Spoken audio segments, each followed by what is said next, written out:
அந்த மனோஜ் உங்களை ஏமாத்திருக்கான். அவங்க அப்பா கையெழுத்துன்னு நம்பிதானே நீங்க பணம் கொடுத்தீங்க. சட்டப்படி அதானே உண்மை. ஆமா. அதை வச்சுதான் நாம அவனை உள்ள தள்ள போறோம். இப்ப நமக்கு பணம் முக்கியம் இல்ல, அந்த குடும்பத்தோட மானம் தான் முக்கியம். பணத்தை ஈஸியா வாங்கிடலாம், ஆனா அந்த குடும்பத்தோட மானத்தை வாங்குறது தான் பெருசு. அதத்தான் நாம இப்ப பண்ணணும். நீங்க இந்த கம்ப்ளைண்ட கொடுத்தீங்கன்னா மனோஜ போலீஸ் பிடிச்சிருவாங்க. அதை பார்த்து அண்ணாமலை உடஞ்சு போயிடுவார். குடும்பமே ஆடி போயிடும். முத்து கடன் அடைக்கிறத விட்டுட்டு கோர்ட்டுக்கும் ஸ்டேஷனுக்கும் அலைய வேண்டியதா இருக்கும். அந்த அவமானத்துல குடும்பமே செதறி போயிடும். இதை நீங்க எனக்காக செய்யணும். சரி, நீங்க சொன்ன மாதிரியே செஞ்சிடலாம்.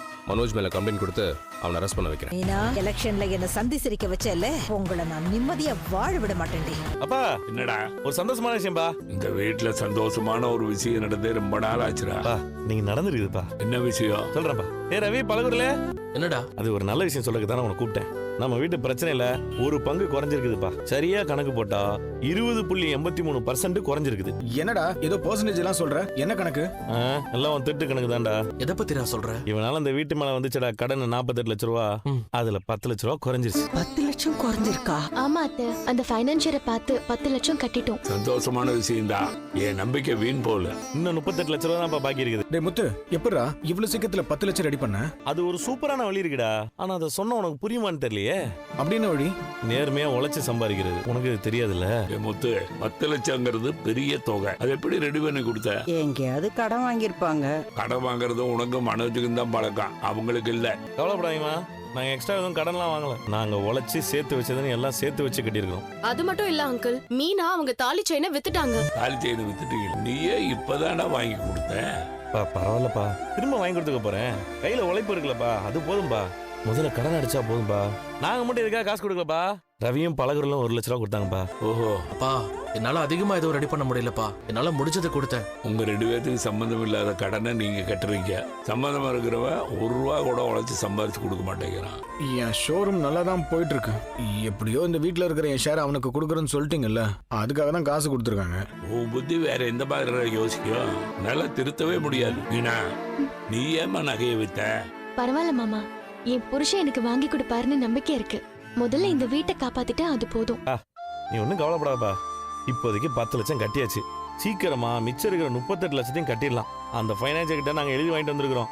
இனிமே அவன் வீட்டை எடுப்பாங்கிற பயமே வேணாம்பா. டைம் இருக்குது. இங்க மனோஜ்ங்கிறது யாரு? சொல்லுங்க சார், என்ன விஷயம்? அவர் அரெஸ்ட் பண்ண வாரண்டோட வந்திருக்கோம். என்ன சார் சொல்றீங்க?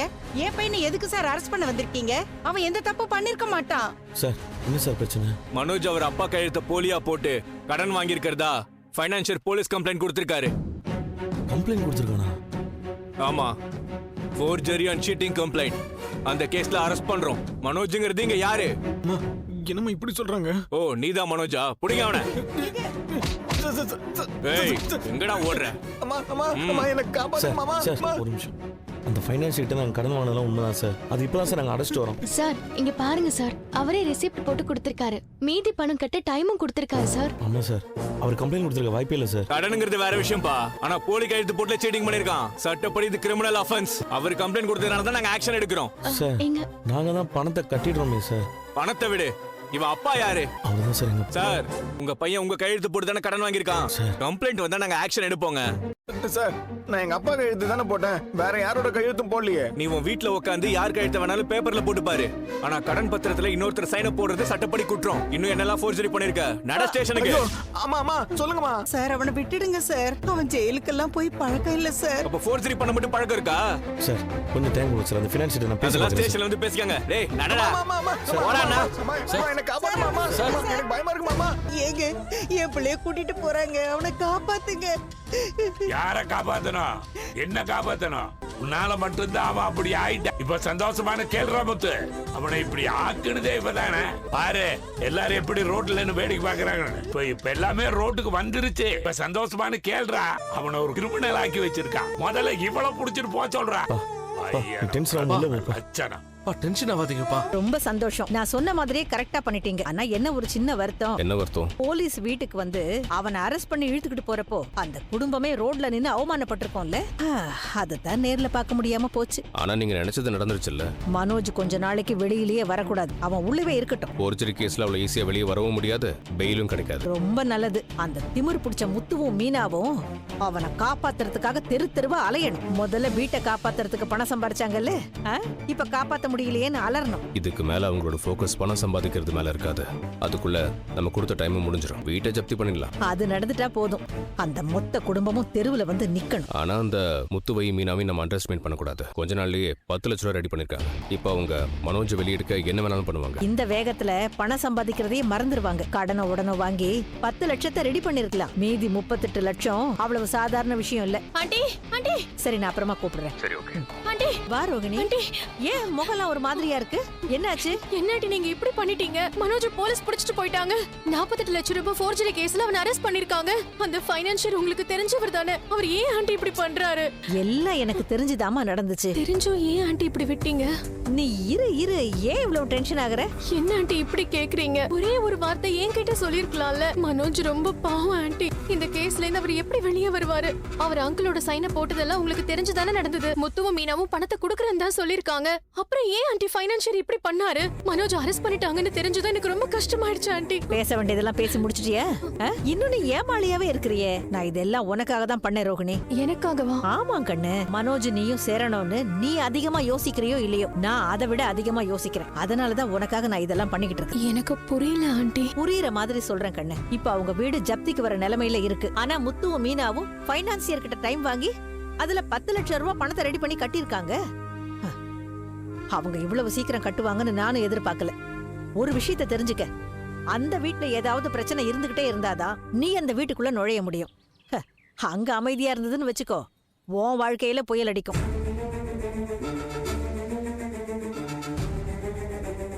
அப்புறம் அந்த வீட்டுல உனக்கு இடமே இல்லாம போயிடும்.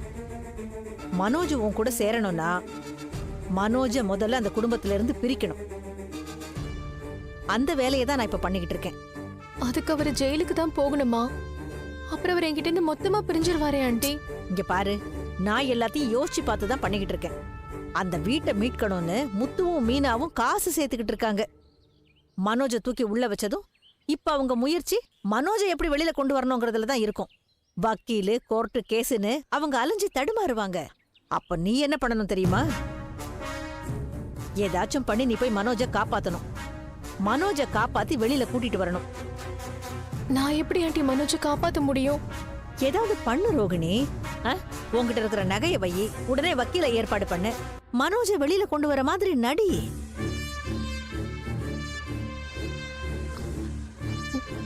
நடிக்கணுமா? ஆமா, நடிக்கணும் தான். இப்போ ஒரு விஷயத்தை யோசிச்சு பாரு. மனோஜை வெளியில எடுக்க முத்து மீனாவால முடியாது.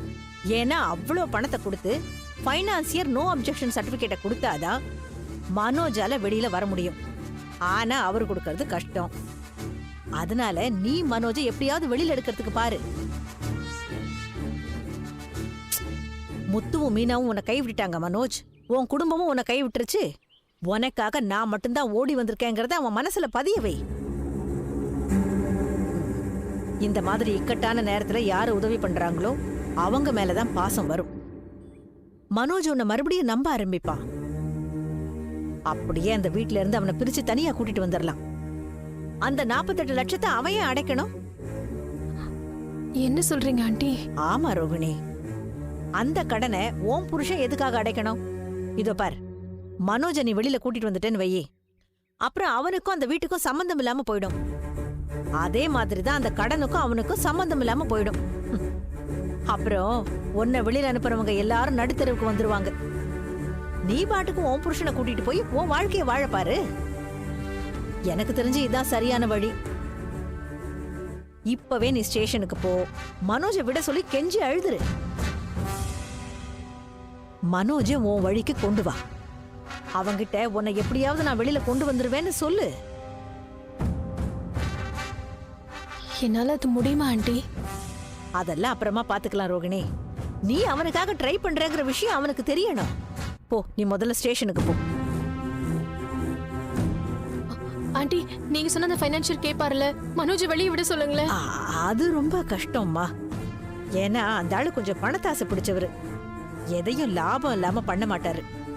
இத பாரு, இப்ப கூட மனோஜ மொத்தமா உள்ள வைக்கிறேன்னு தான் சொல்லியிருக்காரு. நான் தான் சமாதானப்படுத்தி எதுவும் பண்ண விடாம வச்சிருக்கேன். இங்க பாரு ரோகிணி, நான் எல்லாத்தையும் உன் நல்லதுக்காக தான் பண்ணேன். நீ போராடி உன் புருஷனை வெளியில எடுக்கிறது எல்லாருக்கும் தெரியட்டும். Correct aunty. மனோஜ்க்கு என் மேல லவ் வரணும்னா நான் தான் அவனை வெளியே கொண்டு வரணும். நான் பாத்துக்கிறேன் ஆண்டி. வாங்க மேடம். என்ன முத்தோ, நான் வேற கேஸ்ல பிஸியா இருந்தேன். எதுக்கு ஆளெல்லாம் அனுப்பி கையோட கூட்டிட்டு வர சொன்னீங்க? நான் தான் இன்ஸ்பெக்டர் கிட்ட காலையில பேசுறேன்னு இல்ல சொன்னேன். மேடம், அவங்க நாங்க பேசுறது கேட்கவே மாட்டாங்க. உன் அண்ணன் எப்ப பாரு ஏதாவது பிரச்சனையில மாட்டிக்கிட்டே இருப்பாரா? சொன்னமா ஏதாவது பண்ணிடுறேன் மேடம். அதுக்காக அப்பாவோட சைனை போட்டு ஃபோர்ஜரி பண்ணுவாரா? தப்புதான் மேடம், என்ன பண்றது, அண்ணனா போயிட்டான்.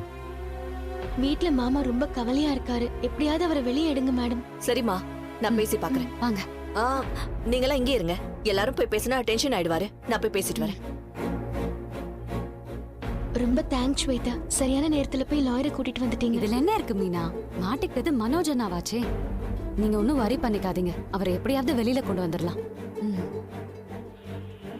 வணக்கம் சார். வணக்கம். நான் மனோஜோட லாயர் கிருஷ்ணாராம்.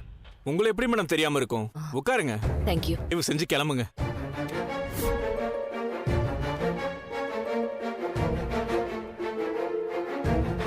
என்ன மேடம் சொல்றாரு? சொல்றதுக்கு என்ன இருக்கு முத்தோ? ஏற்கனவே எல்லாமே தெரிஞ்சதுதான். இருந்தாலும் ட்ரை பண்ணி பார்க்கலாமே தான் போனேன். பட் கேஸ் ரொம்ப ஸ்ட்ராங்கா இருக்கு. என்ன மேடம் நீங்களே இப்படி சொல்றீங்க? வீட்டு பத்திரம் ஒரிஜினல், அடமான பத்திரத்துல இருக்கிற உங்க அப்பாவோட கையெழுத்து ஃபோர்ஜரி கையெழுத்துன்னு கம்ப்ளைண்ட் ஆயிருக்கு. பெயில் வாங்க முடியாதா மேடம்? இது நான் பெயிலபிள் கேஸ்ல வருமா? ஏன்னா ஃபோர்ஜரி பண்ணிருக்காரு. தப்பிச்சு போக வாய்ப்பு இருக்குன்னு பெயில் கொடுக்க மாட்டாங்க. மேஜிஸ்ட்ரேட் முன்னாடி ஆர்டர் பண்ணி ரிமாண்ட் பண்ணிடுவாங்க. இப்போதைக்கு அவரை பெயில் எடுக்கிறது ரொம்ப கஷ்டம். மேடம் ஒன்றும் இல்லை, நீங்கள் அண்ணனை கோர்ட்டுக்கு மட்டும் கூட்டு போகாமல் பார்த்துக்கங்க மேடம். நான் அந்த ஃபைனான்ஸுக்கிட்டே சிந்தாமணிகிட்டே பேசி பார்க்குறேன் மேடம். அவங்க காசு தானே வேணும், நான் கொடுக்குறேன்னு சொல்கிறேன் மேடம். எவ்வளோ சீக்கிரம் முடியுமோ அவ்வளோ சீக்கிரமாக பாட்டி கொடுக்குறேன்னு சொல்கிறேன் மேடம். ஆமா மேடம், அவர் ஜெயிலுக்கு போயிட்டா அது எங்க குடும்பத்துக்கே பெரிய அவமானமா போயிடும். இப்ப அவர் பண்ணிருக்கிற வேலையால உங்க குடும்பத்துக்கு என்ன பெருமையா வந்து சேரப்போகுது? மா நீங்க மனோஜ் எங்கடா? மனோஜ் மனோஜ் மனோஜ், ஐயோ மனோஜ், நான் உன்னை இந்த நிலைமையில பார்க்கணும். கடவுளே, எனக்கு அவமானமா இருக்குமா? எப்படியாவது வெளில கூட்டு போமா. நீ பயப்படாதடா, நான் இருக்கேன். நான் உன்னை கூட்டிட்டு போறேன், இருடா. ஹலோ, அங்க என்ன அக்யூஸ் கிட்ட பேசிட்டு இருக்கீங்க? வாங்கம்மா இங்க. சார், என்ன சார் அவனை இப்படி போட்டு அடைச்சு வச்சிருக்கீங்க? ஏன் எதுக்கு அடைச்சு வச்சிருக்கோன்னு உங்களுக்கு தெரியாதா? சார், அவன் நிறைய படிச்சிருக்கான் சார். எத்தனை டிகிரி வாங்கியிருக்கான் தெரியுமா? படிச்சதெல்லாம் ஃபோர்ஜரி பண்றதுக்கு தானே யூஸ் பண்ணிருக்கான்.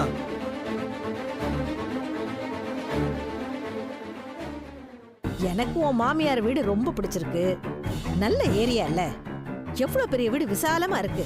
இன்னைக்கு வித்தா கூட கோடி கணக்குல போகும். என்னோட இன்னொரு பிசினஸ் பத்தி உனக்கு தெரிஞ்சிருக்கும். இந்த மாதிரி பிரச்சனையான வீடுங்களை வாங்கி விக்கிறது தான். உங்க வீடு என் கைக்கு வரணும். அதுக்கான வேலையை தான் நான் பார்த்தேன். போதுமா? உன் கனவுல வேணா அதெல்லாம் நடக்கும். அந்த வீட்டல்ல, அங்க இருக்கிற ஒரு செங்கலை கூட உன்னால அங்க இருந்து நகர்த்த முடியாது.